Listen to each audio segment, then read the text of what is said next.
Abenshi dukoresha umuti w'amenyo witwa Colgate ariko ntitumenya ngo igitekerezo cyo kwikora cyaturutse he? Ese byatewe n'iki?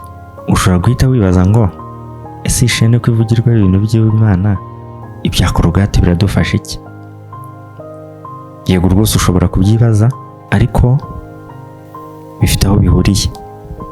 Inganda nyinshi zitandukanye zikora imiti y'amenyo kenshi bakunda kuzita Colgate, ariko nyamara Colgate biva kuri nyir'uruganda wagize icyo gitekerezo bwa mbere, bamwita William Colgate. Aho bihurira no kwizera Kristo no gukomera mu by'Imana nuko uyu William Colgate yabayeho ubuzima bwubahisha Imana, kandi iteka ubuzima bwe bwose yamye ahamya Imana yamukuye ahantu habi cyane hakomeye ikamugeza ku ntego ze n'inzozi ze. Amateka ya William Colgate. Umuryango wa Colgate wahunze Ubwongereza maze wimukira muri Amerika mu gihe cy'intambara yo muri Amerika. Ise wa William Colgate yitwaga Robert Colgate, yari umuhinzi. William yashishikajwe no gukora isabune, kandi ku myaka ye 19 yatangiye ubucuruzi bwe bwite afashijwemo na nyirasenge. Yakoze isabune mu zina rye bwite, ariko ikibabaje ni uko ubucuruzi bwe bwaranzwe no kunanirwa. Nubwo William Colgate yagombaga guhagarika ubucuruzi bwe bw'ibanze, yari yariyemeje kuba umuhanga mu gukora amasabune. Ubwe William Colgate yavuze ko inkunga yaturutse muri Bibiliya no ku nshuti ye. Mu Itangiriro 28 umurongo wa 20 kugeza ku murongo wa 21, yasomye ibihereranye na Yakobo wahigiye Imana umuhigo igihe yavaga iwabo.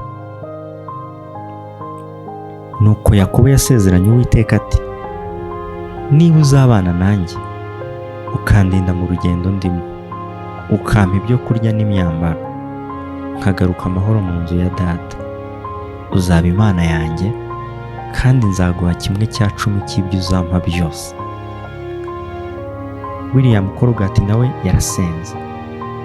Inshuti ye y'umukristo yari yaramugiriye inama igira iti, tangira neza bizagenda neza, ba umuntu mwiza, shyira umutima wawe kuri Kristo, uhe Imana ibye byose, kora isabune y'ukuri maze Imana izaguteza imbere. William Colgate yafashe umwanzuro wo kubaha Imana no kwishyira mu mwanya wa mbere mu byo yakoraga byose. Nanone kandi yiyemeje guha Imana 1/10 cy'ibyo yari yungutse. William Colgate yatangiye umushinga mushya mu muhanda witwa Dush Street, maze atanga 1/10 cy'ibyo yari yamaze kwinjiza. Imana niyo yashyiraga mu mwanya w'imbere. William Colgate mu mirimo ye ya buri munsi, Imana niyo yashyiraga mu mwanya wa mbere w'imibereho ye nk'uko yari yarabisezeranyije. Ibyo nibyo byatumye havuka ikigo cy'ubucuruzi cyitwa William Colgate and Company, kikaba cyaratangiye gucuruza ibintu by'ubwiza ku isi hose. Mu bikorwa byayo byavuye mu gukora isabune yo kumesa n'ibindi bicuruzwa byinshi mu gihe gito. William yari indahemuka ku Mana, kandi yakomeje isezerano rye yasezeranyije Imana ubwo yatangiraga business ye. Uko Imana yagendaga imwongerera ubutunzi, ni nako yagendaga arushaho kuyitanga, ni nako yagendaga arushaho kwitanga. Kuva ku 10%, uko igihe cyagendaga gihita yatangiye gutanga 20%, nyuma aza gutanga 30%. Bityo uko yagendaga azamuka niko yagendaga azamura ibyaha Imana. Uko yarushagaho gutanga, ni nako yarushagaho kunguka. Abantu benshi muri iyi si dukenera Imana tuyisaba, ariko yamara kudusubiza tukibagirwa aho yadukuye.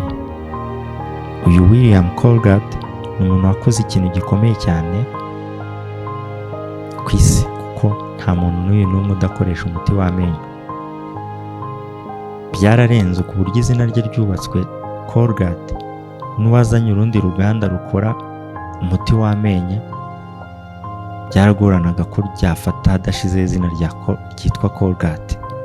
So bituma rero buri muntu wese yumva ko umuti w'amenyo wose witwa Colgate, nyamara inkomoko yo kwitwa Colgate byaturutse kuri uyu CEO wayo, akabikora muri ubwo buryo. Nujya gusaba Imana, jya uzirikana ko ibyo yisabye igihe izaba yabigusohoreje uzakomeza kuyubaha, ukayubahisha no mu byo yaguhaye, kugira ngo ibyo yaguhaye bikomeze kubirinda, kuko ibyavuye mu masengesho birindishwa andi masengesho. Ndakwifuriza amahoro y'Imana, impagarike n'ubugingo, kandi gusabira ku Mana ngo izaguha ibyo wasengeye byose, kandi nimara kubiguha uzarusheho kuyubahisha, ntibizagutere kuyubahuka. Imana ibahe umugisha.